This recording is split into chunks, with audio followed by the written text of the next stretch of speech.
Welcome to the Rethink and Return podcast. My name is Jason Shepard. Every week, we rethink things and return to God's original intention and His design. We generally do 2 recordings a week. One, we revisit a passage of Scripture that thousands of people are studying together in a Sunday gathering or in a house church, and we're just going to dig more deeply into these things that we didn't get to talk about enough or want to talk about more that we're wrestling with.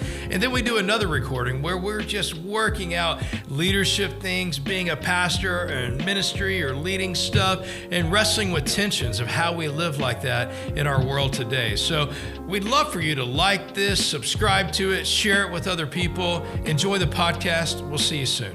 Hey, thanks for joining us for the Rethink and Return podcast. We like sitting down and walking through a passage of Scripture that a lot of people listen to in person or online, and most of the time, many of these people will walk through this in house church, although we're on a break for house church right now. But we press into, during the Christmas season, just some incredible idea of the incarnation. So I'm glad to do that with you, Dave. Always glad to be here. We broke down yesterday this passage at the beginning of Luke. And for me, it's been years since I've really preached this passage. I was telling you before this, you'll have different passages for things that'll address like the incarnation. It doesn't have to be one of the Gospels, like the story, but sometimes I really like that. And we'll rotate through Luke. Many years ago we did, or we'll rotate through, look at Romans or Hebrews or Genesis or a lot of things on the incarnation. But, we're in Luke this time, and I had preached this many years ago, but I look at it from a whole new way. Like wherever I am now, however much I've grown, wherever people are, I'm sort of looking at it from a whole new way. And then I'll at some point go back and look at my notes and say, oh yeah, I think that would contribute well. But it was really good for me, fresh for me. Actually, this message was really timely for me. Like I personally needed it and still need it today. Yeah. So it'll be good for me to walk through this. I hear people a lot on Sundays, they'll walk by and they'll be like, hey, man, I needed that today. Yeah. And I'll tell them, hey, I needed it too, or I needed to be in it all week. Like I preached it to myself many times and I preached it to you once. Yeah. But, some truths are so deeply embedded in something that hits you where you are, and I like that. So sermons also speak to me while I'm speaking the sermon. Yeah, that's right. That's right. And the thing about the Word of God is that it is always timely, and you never really can exhaust it. Like there's passages that you and I have preached on for most of our lives in ministry, and you keep going back to it, and it's new. Like you can never just assume, oh, I know what Luke 1 is about, because it's going to be different based on where we are, what we're going through. That's right. And I think that, this is another podcast, but I think what makes preaching powerful is when it connects with you as you're not just doing some talk that's in some, hermetically sealed off in some place. It actually is born in real time. Yeah. It's battle born. It's living. They say. Yeah. Well, for me, this passage is living. All of them are, but it was especially good for me. The premise for me that we need to think about as Christians is I don't disdain like some people do. Some people get wacko and they're like anything with Christmas trees or Christmas lights, Yeah, I mean they go all the way or whatever. I'm like, I get all that stuff, but hey, can we still live here wherever we live and look through all this stuff and see this incredible thing that we're looking at? I mean, the gospel that we share, we preach the gospel all the time. We talk about the incarnation on a regular basis. But I'm really loving the opportunity to dig more deeply into this idea of the incarnation is bigger than anything that we know. It has a depth to it. I said that we could go, I'll do these solitude retreats, right? Like I said, we could go like on a solitude retreat for several days and just try to meditate on the incarnation, the magnitude of the uncreated God choosing to take on human flesh. I said yesterday, the incarnation is God just screaming at us, I love you. And the crucifixion and the resurrection is Him showing us how far He's willing to go for us. So powerful. Well, and I loved, you kicked this whole thing off yesterday, and I think that needs to be said on the podcast is that Christmas has a theology. Yeah. It's not just elves and, candy canes and glitter. that there's a real depth and a real grittiness to this whole thing. And that's really what you're talking about is the incarnation, is that there's a message that goes with it. But I like that phrase that Christmas has a theology. It doesn't just have a story, it has a theology. Christmas is a theology more than a holiday. You're right. We've put a holiday around it, Yeah. but it's really a theology. Easter is way more than dressing up in the Easter bunny. It's a theology that we're trying to get, and we could all the time try to grasp the depth of this, but the more we get it, the more it becomes real to us. I like to say it doesn't become boring, it becomes bigger. It becomes more beautiful. Yeah, right. Like we don't get used to this. Right. It's so powerful. These truths, like the incarnation, are so big and so powerful. If we will allow it to get bigger in our life, it'll change. It'll change us. And I think this story on Elizabeth and Zechariah is a perfect illustration of you got two normal people that are up against some insurmountable odds, and yet God does these miraculous things in and through their life.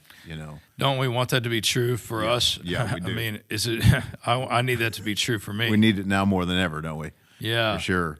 So the thing I love in Luke chapter 1, I'll start reading in verse 5. The time of King Herod, king of Judea, the priest Zechariah, he belonged to the priestly division of Abijah. His wife Elizabeth was a descendant of Aaron. They were righteous in the sight of God, observing the Lord's commands and decrees. They were blameless. And I love that these people, they just committed their life to following the Lord. Yeah. I think that's it, right? Like you and I would know people, and people would know if that would be true of us. Yeah. Like, have you committed your life to following the ways of God and the will of God and the word of God? Yep. Because it says that they were righteous in the sight of God and blameless. I mean, these two phrases for me are a big deal. Righteous in the sight of God and blameless. First, blameless, it can't mean perfect. I mean, we know that. We don't even have to overqualify it too much. Like, nobody's perfect. Everybody's sinful. They weren't trying to claim perfection, but there was a blamelessness, meaning I'm not looking at your life and seeing sin sitting in your life somewhere. Like, you have not become okay with something that God's not okay with. I mean, blamelessness for me would mean I'm not letting sin sit in my life. I'm going to, when I sin, I confess it, I repent of it, I turn away from it, but I'm not going to embrace it or hold on to it or be casual about it or callous about it. I'm not going to become okay with something God's not okay with. So blamelessness doesn't mean perfection. Right. And I think the other side, that other phrase of their being righteous, I always think of it as their life is ordered. That's right. Righteous means my life is rightly ordered. My mind, my heart, my obedience are all pointed towards the Lord. It doesn't mean I'm holier than somebody else. Or That's right. I look down. It just means I brought order into my life, and everything in it is pointing towards the Lord. That's what it means to be righteous. Yeah. I love how he said here, righteous in the sight of God and blameless. So blameless, not perfect, but the direction of my life is here. Yeah. And I'm not allowing things to sit on me that shouldn't be here. That's right. That's and then blameless in the sight, or righteous in the sight of God. I think it's very important, that phrase, in the sight of God, because it's easy for us. I mean, Scripture predicts it. As time's getting closer to the end, people are going to be like, hey, what's good for me is good for me. I'm going to celebrate whatever you want to do. Like, we're righteous. We're right in our own eyes. Right. I mean, it says early on, I think about the flood, everyone did what was right in their own eyes. And so this is not, do I feel right about this? Is this right in the eyes of God? Yeah. Is this righteous in the eyes of God? Does God say this is right? And we know that from his word. That's why he gave us his word. I mean, because otherwise we may say, yeah, I feel right about this. But God's word is really clear. Right. It teaches us how to live, and the Spirit empowers us and corrects us and pulls us back to it. So I think we need to be cautious to make sure we're not being righteous in our own sight, and that our righteousness is in the sight of God. That's right. I think that's and I think this is one of the things that makes this story so powerful is that you got these two people that are just being faithful every day.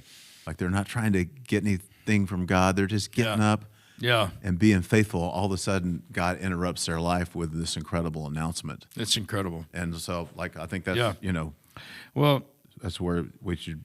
I mean, the next verse, I mean, it says that they were childless because Elizabeth wasn't able to conceive, and they were both very old. Yeah.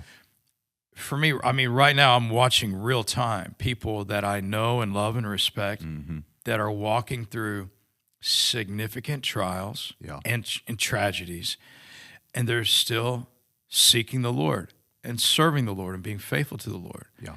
And I could not respect more people who walk through a trial and they keep their faith, man. Yeah, that's right. And so these people, I mean, they couldn't have a child and they were old. So it's something, I mean, they did everything in their power. Yeah. So, hey, God has chosen to not use his power to help us get what we want and what we think would be good. So they're barren, they can't have a child, and they're old. Like the death of the dream. That's hard. Yeah, the amount of time that passed for them while they're waiting on this. I think, you said yesterday that they didn't get what they wanted in the time that they wanted it. Yeah. And then the time was gone. And then it was gone. And it seemed like everything was hopeless for them. Like on the outside, we'd go, these people are old and you got to give up on that. Yeah. And yet, what I really like about Zechariah and Elizabeth here, I think some of us will say, hey, I'm going to keep serving the Lord because maybe he will. Maybe he'll still do this. Maybe he'll give me what I want. Like they weren't continuing. The fact that they had passed the point of childbirth, they were way past old. There's no way that anybody could say, oh, you're still serving the Lord because you hope that he'll give you a child. right.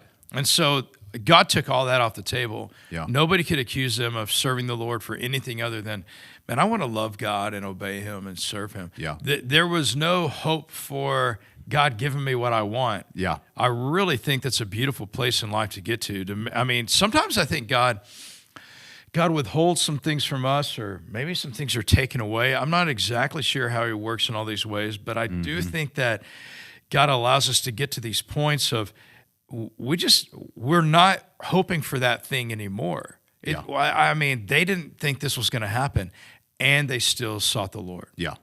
And I think, one of the things you talked about yesterday was that what they were hoping for was out of their hands. Like you used that phrase, it was out of their hands. They couldn't control it. They couldn't coerce God into this.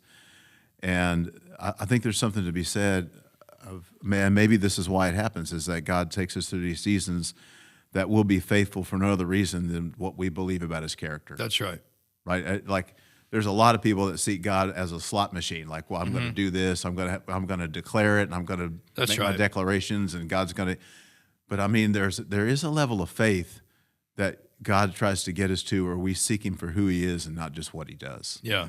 And I think this is where they were. They're like, it didn't happen. It's not going to change our love for God. That's right. And I think this is the challenge for a lot of people listening. Yeah.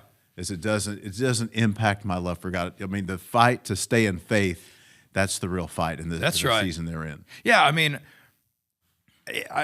I don't think that Sarah or Zechariah and Elizabeth ever got to a point to where they were like, I wonder why God didn't do that. Yeah. I don't think that God would disdain us as his children going, I don't understand why God didn't do that. Yeah. But the beautiful thing here is God didn't give me something that I thought he should or would, but I'm still going to love him. I don't understand it, but I'm still going to serve him. And, you ended that point by saying they didn't get into the flesh. They didn't get off into like, well, we're just going to do it ourselves. Yeah, that's right. This was Abraham's failure, was that he was like, I'm not getting this, so I'm gonna go a different route to make it happen, And yet they just said, we're not going to use this as a reason to be cynical or to get off in the flesh or be upset at God. Have this low bass tone of always being offended at God. They just stayed faithful in the midst of that's right. disappointment. And like I don't blame somebody when they get that way. It's not right, but I understand it. Yeah, like I mean, I could see my heart going that way at times. Yeah.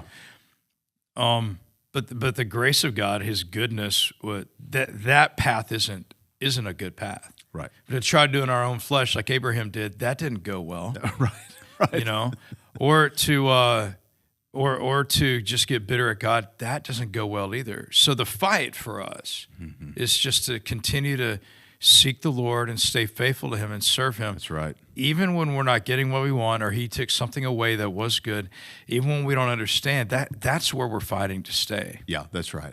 And in this story, in verse 8 where it says, when Zechariah's division was on duty, he was serving as a priest before God, and he was chosen by lot according to custom of the priesthood. Like you talked about This is people love this. It's one of my favorite things. The subtle sovereignty of God and how Yeah. He was chosen by Lot. Yes, no, but God was also managing people and places and circumstances. So just talk about that. That the subtle sovereignty of God. Like God works in the midst of these details of our life. Yeah. After the first gathering yesterday, a lady came out and said, I'm going to use that to replace, it's a God thing, rather than saying, it's a God thing. Right. Like the subtle sovereignties of God. I think it does help us acknowledge that God was doing something that we weren't aware of. I love that Zechariah had no idea. I mean, I don't know how many of these rotations he had been on. He's an old dude. Right. I mean, maybe he was doing this for 60 years, bro. Right. Maybe they served twice a year, 4 times a year. I don't know. Some Old Testament scholars would tell us exactly. Yep. Why don't you bring that to the table here, Dave? I'm kidding. And so, I don't know how often he served. Right. But he had done it a lot. And for him, this is the way that life's working. Yet in the normal life, we see what I define the providence of God as God moves people, place, and time to accomplish His plan. That's right. And so God moved Really people and place and time here to accomplish His plan. And the subtle sovereignties of God just goes, I'm going to do this right now. And by the way, you're going to pull out the black stone or the white stone or whatever it was. That's right. And Zechariah is not aware of it, yet God is working. Yeah. God's work isn't dependent upon our awareness of it. Yeah. He's going to be working anyway. What about people who say, like we're talking about how God works in the middle with people and places and managing time and moving circumstances around, and yet some people say, well, I think this is too hard for God. I think even this situation is too much for God to handle. I get that. Yeah. What do you say to someone like that? Well, I say to someone like that first, hey, I get it. Yeah. I mean, right. I think that either life puts us in these situations naturally, or God allows us to get there, or He puts us there.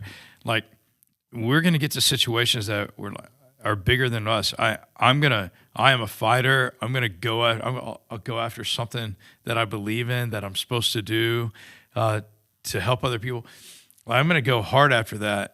Yet God puts some things up in my life that are way bigger than me. And that's why I need a verse like I read yesterday for this passage. Yep. Jeremiah, Brooks said the reference was wrong, so it's not 32:27, so I need to look it up. Okay. But Jeremiah something 27, maybe 22 or 12, says, I am the Lord, the God of all mankind. Is anything too hard for me? I mean, I need to remind myself of that verse pretty often. I am the Lord, the God of all mankind. Yeah. Is anything too hard for me? No, I mean, I guess I'm going to have to say no. Yeah, right. It's kind of a loaded question, but yeah, you kind of have to set with that. That's right. Right? Yeah. I mean, say the first line again. It says, I am the Lord, the God of all mankind. Yeah. Is anything too hard for me? Yeah. I like to say God is bigger than this. He was before this. He's beyond it. Yeah. He's more beautiful than this. Like everything we're dealing with, God is bigger than it. He's been here before it. He'll be here beyond it. Yeah. And He's better than it. And so I do believe that. Yet I still get pushed to plenty of places in my own faith that I'm like, I'm going to have to choose to believe this right now. That's right. I don't see it, but I believe it. And it's not a failure to be at that point. It's not wrong to ask those questions. Like, can God do anything with this? Like my propensity to exegete everything. Like when you say that verse, wherever it is, I am the Lord, the one who can control all the chaos and the madness. That's right. I am God. What you said, I'm above all of this, of all mankind. That's right. Whatever man tries to scheme or do, God says, like, I'm over all this. Bigger than you. And I'm going to lord it over all of this stuff. Yeah. And especially for His kids. Yeah, that's right. God always fights for His sons and daughters in the midst of insurmountable odds. I would say that has proven to be true for me up until this point in my life. Yeah. Yet, at this point in my life, it's still hard to believe it when you go through it, Right. You look back and you're like, God, that's true. He has done that. Yeah. But then you get in the middle of something that feels really big and you're like, I hope it's still true. Yeah. I hope it wasn't only true for all of that. Yeah. you know? Well, you feel like you have to relearn it. Yeah. Like we all, if we had more time on a podcast, we could both tell stories about how God did impossible things. Yeah. In our personal life, in the life of the church, in ministry. And yet when you hit these moments where it doesn't seem to work, you're like, I have all this evidence from the past, but I feel like I'm going to have to relearn this. That's growth though, right? I mean, like that means, we're going to keep growing. Right, that's right. Like I didn't reach some place in my life and go, check, I'm done. I got the degree. That's right. And I don't need to go to school anymore. I mean, we're just going to continue to have to. We're continually growing in our faith, which is really hard. It is hard, and it's exhausting sometimes because you think, I'd like to be able to graduate from this. That's right. You know, can we learn something else? Is there something more fun that we can learn? Yeah, that's right. And yet God keeps putting us in situations where our faith has to be tested and tried and stretched, and He did it with the disciples. Yeah. He's going to do it with us. Yeah, you know, it is a truth of Scripture that we're going to keep growing, and we're going to grow by being stretched. And Zechariah now is experiencing something here. So he's already been through these trials. Now he's going to experience this miracle, which I think is pretty wild. And I said yesterday, the miraculous isn't regular, but it is real. Yeah, and right. I think we have to acknowledge we have some theology of the miraculous. I mean, here we have a miracle that's about to happen. I mean, a couple miracles. We got the sovereignty of God with all this stuff, but now you got an angel in here. Yep. And now you got an old lady who, or as he said, well along in years. Right. Like he was well done on that. Oh yeah, Zechariah. I love this in the passage. He talked to the angel. He's like, "Yo, I'm an old dude, and my wife is well along in years." He didn't call her old. You said he had enough wisdom to go. That's right. I'm not going to go. I'm not even in the privacy of this angel. There's no way. There's no way. The angel would be like, "Did you call your wife old? Bro? Don't do that." And so, but there's a miracle. There's a miracle that's about to happen. Some miracles are about to happen. And I wrote, if we live for the regular miraculous, we're going to get disillusioned. Mm-hmm. But if we live as if there are no miracles, we'll become apathetic. People who live for the regular miraculous, I mean, I think they get disillusioned because we're constantly expecting God to do something. Yeah. I mean, Zechariah had been serving God for 60, 80 years. Yeah. And hadn't seen a miracle that we're aware of. Right. I mean, this is all very new to him. Abraham only had a couple of these special encounters with God. Right. And when we look at miracles in the Bible, we don't see them happening like everybody every day. I get a miracle, you get a miracle, you get a miracle, because then the miracle becomes regular. Yeah. And God knows that if we get too much of that, then we're just going to constantly be expecting, give me this miraculous thing. I mean, Jesus only pulled money out of a fish's mouth one time. That's right. That's right. And so, but people are listening to this, and some people are way on this side going, what are you talking about, you cessationist? You don't believe in miracles. I'm like, no, I do. But I usually I rarely find people, how do I say that? I find that people are often on the extremes. That people are either, I need a miracle every day, or God's not really working, or I'm not walking in the Spirit. Right. Or I don't really know that God does that kind of stuff anymore. Right. Like I haven't really seen him work. And if we live over here, we're going to get apathetic. We just don't really think that God does do anything really super powerfully anymore. Or we get over here and we're going to get disillusioned at some point because the miracle that we claimed, we prayed for, we expected, however people go about getting those miracles that they want, it's not going to always happen that way. And then you're going to get disillusioned. And so I think we have to make sure that if we live for the regular miraculous, we'll get disillusioned. If we live as if there are no miracles, we'll get apathetic. But what I love about what the angel is saying here is the angel says, I'm going to tell you about this miracle and why we're going to do it. Right. He's like, here's two reasons for this miracle. Number one, hey, you're going to enjoy this, man. And I think God enjoys us enjoying it. Right, I do too. I mean, he said you're going to enjoy it, and other people are going to enjoy it too. Like, you're going to delight in this. And I think that's okay. I mean, when God has given somebody some incredible things, when he's blessed somebody miraculously, I would say, enjoy it, man. Enjoy the blessings God's given you. So the angel said in these verses, right, you're going to enjoy it, and it's going to be a delight to you. Many will rejoice because of his birth. And then the next verses, he's going to bring people back to the Lord, many people back to the Lord. Yeah. He's going to turn hearts, and he's going to make ready a people prepared for the Lord. Yeah. So 2 reasons God would do a miracle. One, hey, I'm going to enjoy this. Yeah. It's going to be good for me. And secondly, but maybe even more so, hey, but this miracle that God's going to give you, this blessing, I'm going to use it for the gospel. I'm going to turn people's hearts back to God. I'm going to use this blessing for the gospel and for the good of other people. Yeah. And I really think we need to make sure a couple of things. One, there have probably already been miraculous things happen in many of our lives, and we need to acknowledge that. Yeah. This is a blessing from God, some miraculous intervention of God, some subtle sovereignties of God who really got me here, and he's blessed me, and it's not just for me. Yeah. And it's not just for my kids. It's not just for my lineage. It's for the gospel that God's working all around us in the world. And so God may have given you incredible skills and talents and gifts.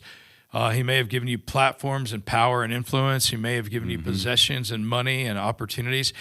Whatever God's given you that has blessed you, the subtle sovereignties of God have helped you get there. Maybe some miraculous things have happened.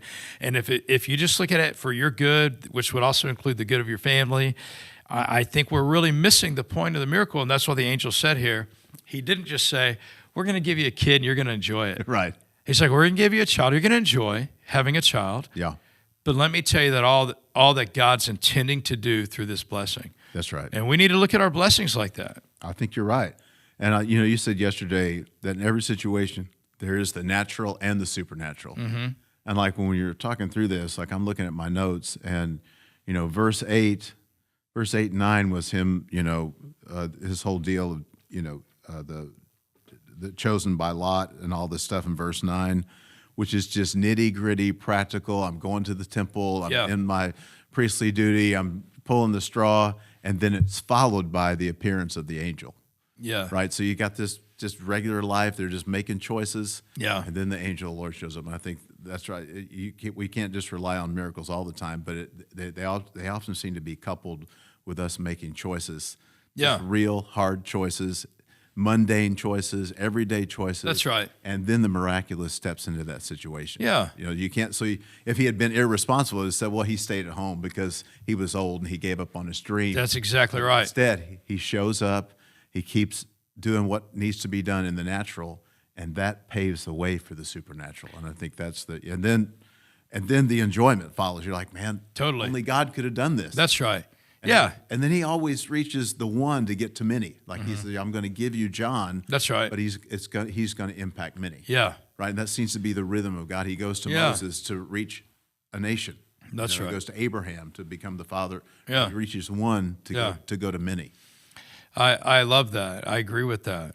And I do think that we got to even look at ourselves like that. I mean, I'm no Moses, I'm no Abraham, I'm no David, I'm no Paul, right. But I am somebody who's wanting to walk. Jesus has saved me, give me a spirit, caused me to want to walk in his ways. And as a result of that, he does want to use us in the way that he always works, like you just highlighted, to reach other people. Yeah. And then I think, this is where, like you always want to pull out the tension in the text. And I think this is where the real tension enters in, is Zechariah's reaction to this whole thing, which is what you talked about next. I mean, this is a conundrum. I mean, I think it's good for us to sit in this for a little bit and go, Zechariah's going to ask the angel a question, and it's not going to go well. Mary, not long from now, is going to ask the same angel almost the same question. Right. And it goes great. Yeah. And so the difference is it's not Gabriel. And it's not that Gabriel's taking it easier on a girl than a guy, though I think that would be fine. The difference for me is the direction that the question is coming from. Mary's question, the angel tells Mary, hey, you're going to have a baby. And she's like, how do you want me to do this? Like, how do I obey you? Because I'm not married and I'm a virgin. So how do you want me to have a child? So Mary is essentially going, I believe you, but I don't know what you want me to do now. Zechariah is going, I don't believe you. Like, there's no way this can happen. Right. I mean, I'm an old dude. My wife's well along in years. We haven't been able to have a child. I just don't believe it.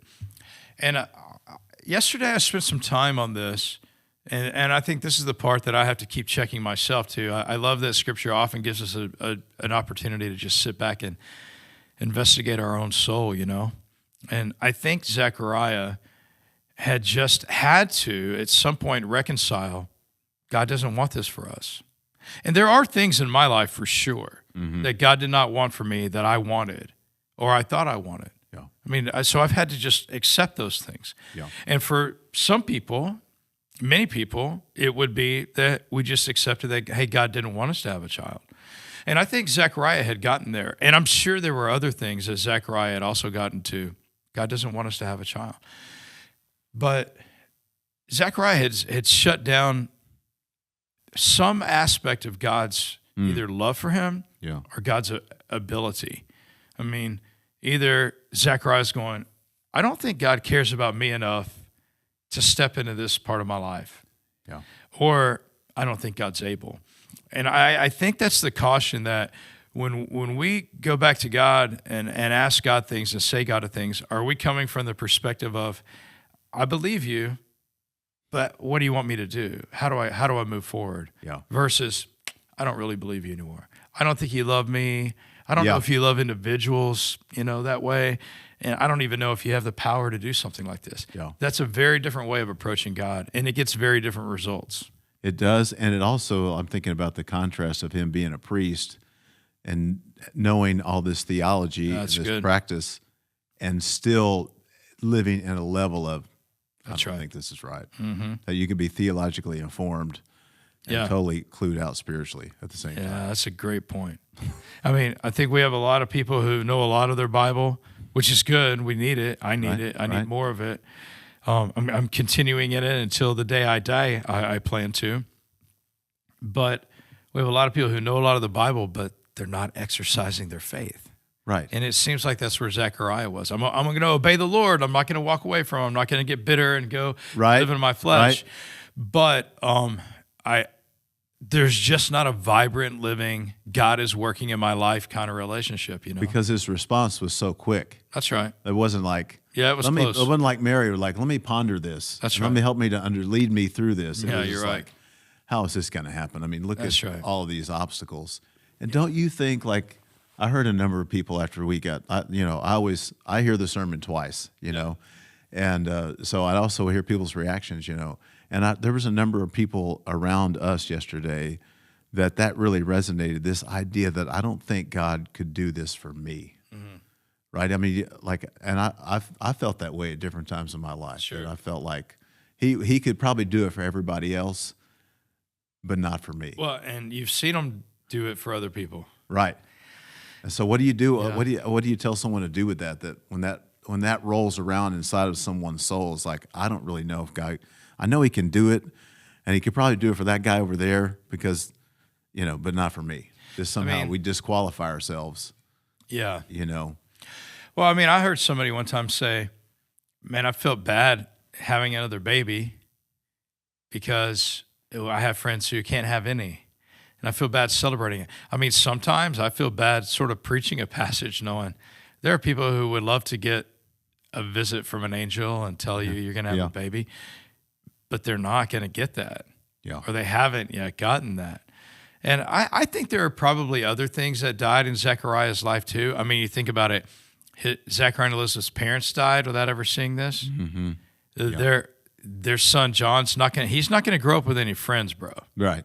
I mean, he's a prophet, so that's sort of part of his like calling. You said yesterday, he's going to make people mad.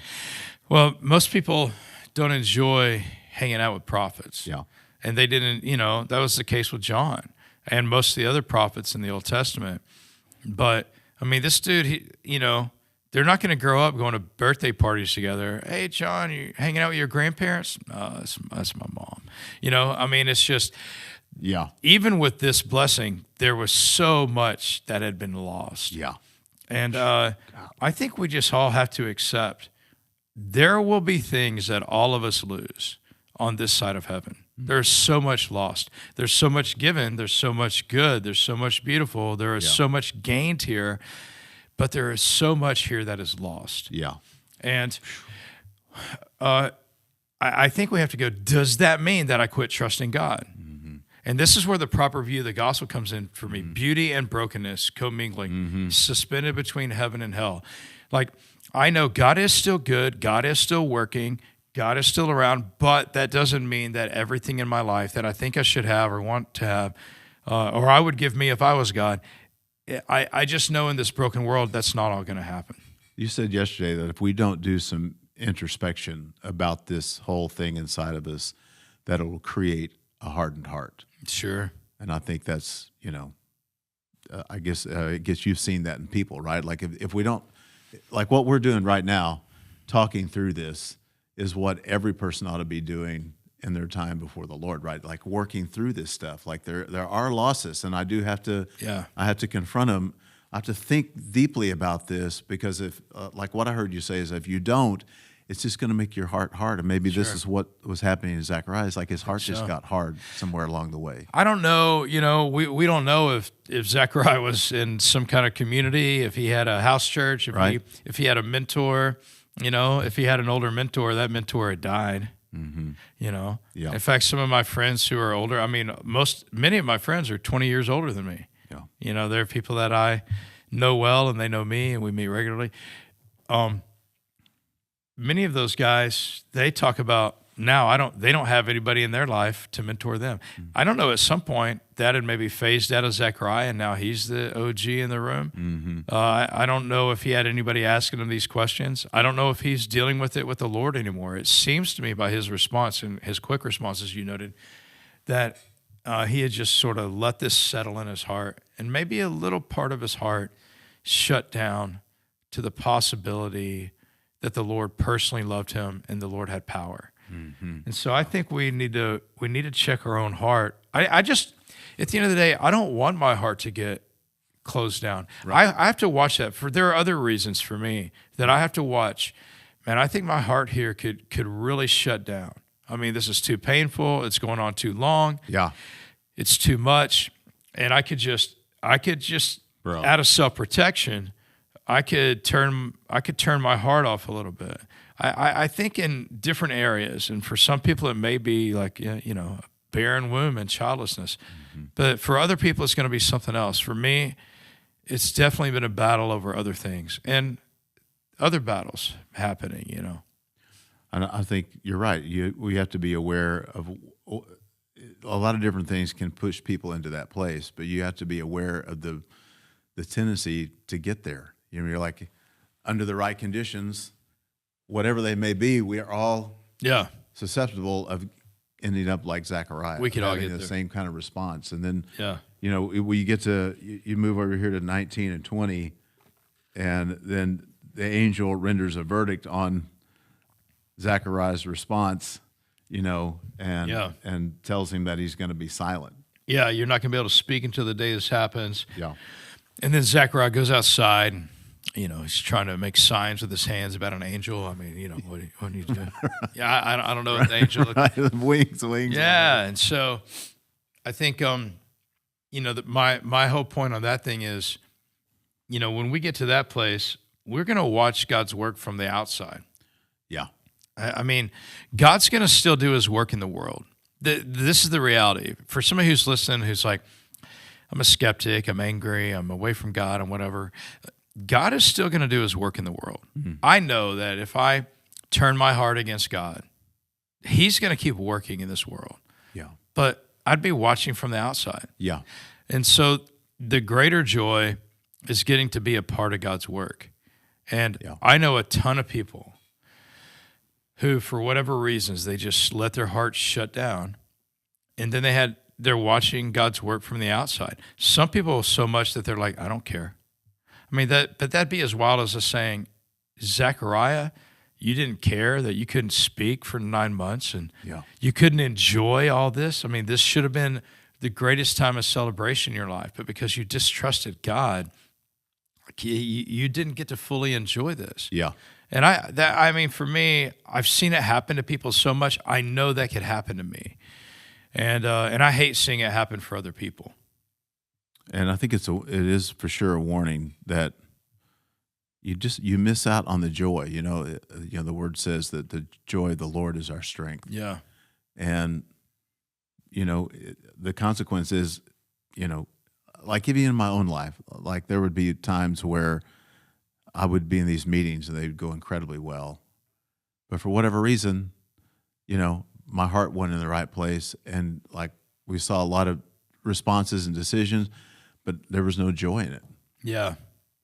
So you're right. Like, God will do his work through you, but the other side of it is, would you like to enjoy the ride? Would you like to enjoy this journey and actually be in on it?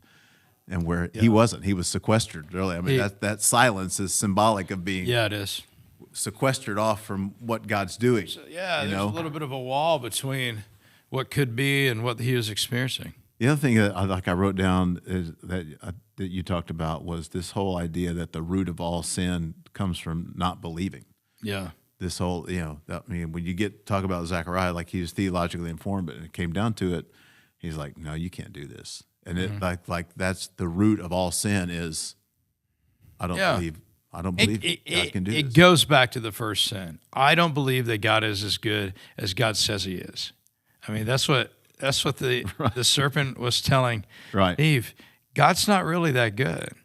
God told you not to do this, and you said that God said, hey, if you obey me, this will happen.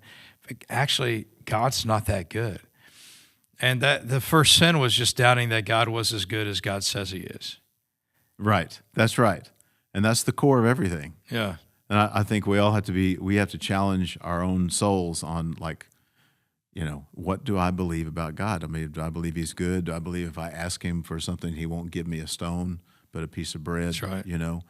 That he's a rewarder of those who seek him. Yeah. And I think this really, like this whole thing kind of was elevated yesterday above just a Christmas story, because we're talking about the human side of where our heart has to be in order to see God do the miraculous. So you can't.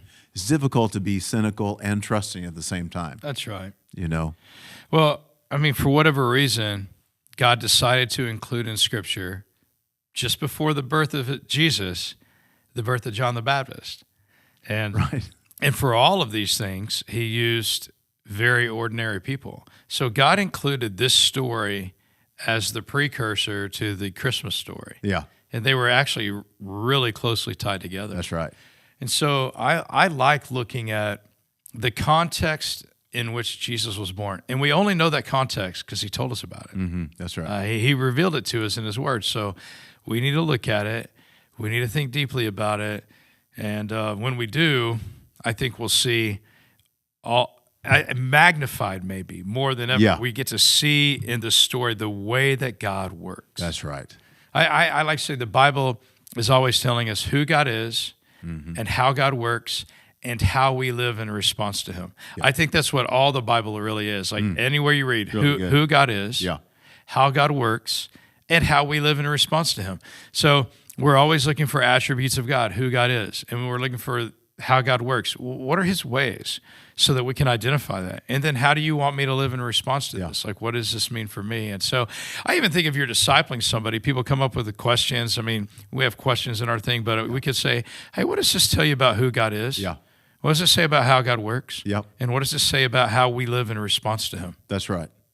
Really good. And like, it kind of, this whole sermon really crescendoed, and I wrote it down when you said, that's the story.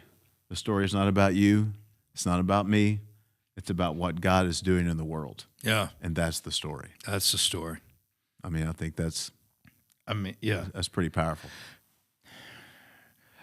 If we're able to look at life like that, and again, man, the sermon's for me because I got to go. I got to zoom out and go, wait, I'm down here, but here's the bigger picture. That's right. I mean, I'm down here, but when I zoom out, I see a lot more. And our tendency is just to live right down here, and that's really small. We don't see a whole lot. We can't move that fast. But when we zoom up, we can go anywhere and see all of it. And really, this is not about me. I mean, I matter because God made me. Yeah. But the story's not about me. So I think some people take the story not about me, and then we take it all the way down to, well, you don't matter. Right. That's Become right. invisible. Don't. Yeah. No. I matter, and I'm a small part of this real big story. That's right. Yeah. Cool, man. Powerful. Good talk, Dave. Thanks Really for good, walking man. through this with me. So good. Yeah. Anything else to say before we close? How much time do we have? I don't know. I don't care. Whatever you want to do. Well, I wanted to ask you one more. We went over this, but we kind of went past it. But Elizabeth and Zechariah are going to give birth to John, who's going to be the prophetic time clock of Jesus. Yeah, I'm glad you brought it up. He's the forerunner. That's right. And this is, to them, is going to be the child of promise. But there's also going to be problems that come with that. Mm-hmm. Like I wanted you to talk a little bit about, yes, they're going to give birth to the great prophet who's going to usher in the ministry of Jesus. But also, like you said, he's going to be hated, and he'll end up being ultimately beheaded. I mean, he's living with parameters. He's taken a Nazirite vow. He's got all these. I wanted you to talk a little bit about, God gives us what we're praying for, but there's also problems that come with that. It wasn't all easy. Just because she gives birth to John, after the birth, there's other things that come with this that. Yeah. God fulfills his promise, but those promises sometimes come with problems. Well, I mean, you sound like a church planners conference. I repent then. I'm sorry for that. No. I mean, you're exactly right. I mean, I could take that down to a church planners conference, and you would hear the stories of the pastors who have planted a church going, man, God allowed us to get what we prayed for, and we wanted it for our good, but for his glory, and he gave it to us, and oh man, yeah, and it's hard. And I bet we could I know people with a lot of wealth who would be like, man, it's really hard. Like at our church, in our, some seasons we're able to be more generous than others. I mean, we are radically generous in comparison for sure, and we're doing a lot of good, but some seasons allow us to be more generous, than others because of more giving or less infrastructure during that season or whatever. Mm-hmm. And when we are able to give a lot, the requests we get for people to give, I mean, we're saying no all the time because they just flood in. Wow. And we wish we could say yes to everything. Right. I know a lot of wealthy individuals who they get asked for money all the time. And their money has been a blessing, but it's also, there's some tough stuff with it. Those are just a couple examples from planting a church to whatever. I mean, Zechariah and Elizabeth here, people are going to hate their son. Right. Like friends that Zechariah served with, like a few years later when John grows up, how old is he going to be? 20 when he goes off to the desert? We don't know exactly, but well, we could probably get close because of Jesus' ministry. So he's probably 30. He's 30 when he meets Jesus. That's when Jesus began his ministry, when he's getting baptized in the Jordan and all that. But we don't know when John began his ministry in the desert. No. But at some point, John's in the desert preaching, and he's preaching for a lot of the Jews who Zechariah served with. He's preaching for them to repent. Now, some of them did, and John baptized them. Yeah. And some of them hated John. Yeah, right. And so you had John hated by John meaning the son who's not born yet, who the angel said is going to come. Right. That baby, that John, who's going to be the cousin of Jesus, that John, he's going to be hated by the religious people. Mm-hmm. So he's going to preach hard to them. Yeah. And they're going to justify why they hate him, which, by the way, religious people always justify why they hate the preaching from a prophet. Right, that's right. Religious people always justify why they hate the preaching from a prophet. Right. And so these people would justify why they hated his preaching. But then you had over here the world, Herod, like people living in radical sin. Right. They also hated it. Yeah. Like they couldn't stand it. And so, yeah, I think John's going to be hated by a lot of people, even some of Zechariah and Elizabeth's friends. Yep. I'm sure. And then he's also going to leave them. And then he's going to be martyred. And so you have a son, I always wanted a son, but he's going to be hated. He's not going to, there's no prom pictures in a nice tuxedo. He's wearing sheep skins and goat skins, and he's eating locust and honey, wild locust, man, And so this dude's different. Yeah. And so all their dreams actually didn't get fully fulfilled just because they had a son. Right. And yeah, I mean, God's going to give us things, and still they would say, "Oh God, thank you that we got to have a son and that He got to do this." Yeah. But not all of these blessings are going to be fun, especially when they're attached to the gospel, because there's a war against the gospel. That's powerful stuff. I mean, I felt like that was important to say that, the promise comes with problems, that it's not all happy ending. That's like really good. I think we want to tie everything up, and go, and yet after he's born, all of what you just laid out, they're going to have to live through that. Yeah. They're going to, as parents, are going to have to live through all that. Mm-hmm. Last night, one of our elders said to me, he said, for every next level, there is a different devil. That's right. Yeah.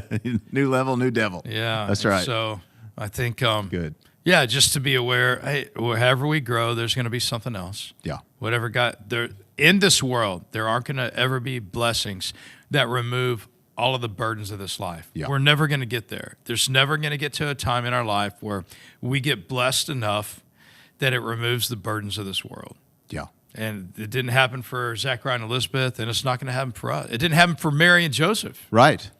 They had their own complications, and ton. And I think this is the motivation for why we have to keep our hearts soft, and we have to continue to grow. That's right. In every season. I mean, this makes me want to let the story of Zechariah be a warning, not to stop growing and not to let your heart get hard. It is, because when the promise is fulfilled, you got to be prepared for the next new level, new devil. You got to be prepared for whatever's next. Yeah, that's hard, man. Yeah. I don't like it. No, it's not fun. So I would tell somebody what I myself need to hear. Hang on in the meantime. Mm-hmm. Keep your heart soft. Yeah. And God does not change. Yeah. He just does not change. Yeah. God has not changed from the same God He was here in Luke chapter 1. Yeah. He hasn't changed. Yeah. He can't. I think what I love about this conversation, particularly with this text, is that, I take notes like this every week. Yeah, it's cool. And as you're talking, I take an additional set of notes, as we're talking back and forth here. And I would just encourage anyone to listen to this podcast again and tune your ear into it. So like as we're talking, like, I'm drawing arrows and making connections and hearing this in a different way. And I think it's cathartic and it's helpful. And I think the issues that are covered in this text that you preached Sunday will help people to deal with their faith in the real world, in real time. Yeah, I agree. So I would just say, I know you wouldn't say it, but I'll just say it for you. You should go back and listen to this podcast more than once and take notes and pay close attention. And if you haven't listened to this sermon, I think you should. Right. I will say there are principles. Sometimes people will be like, great sermon, and I say, thanks, great passage. There are some passages that for me have even more principles in them that we can hang on to. And this passage for me has some things that I need to hang on to always. Right. It's not the thing that I'm going to put in the closet and go get every once in a while. It's not a coat I put on the winter. This is something you wear every day. Yeah, that's right. That's a good word right there. Dave, thanks for the conversation. So good. It's good. Always good. You bring some good stuff out for me. You help us walk along well. I love the things that you share. So I'm glad to do this with you. So glad to do it with you. I love walking through this, and like I say, I love hearing it and then talking about it and thinking about it more. Thanks for spending time with us today on the Rethink and Return podcast. Here's all we ask from you. Will you subscribe to this, share this, let other people know about it? That'll help us get the message out. Share this content with other people if it's helpful to you. We're grateful for you. See you soon.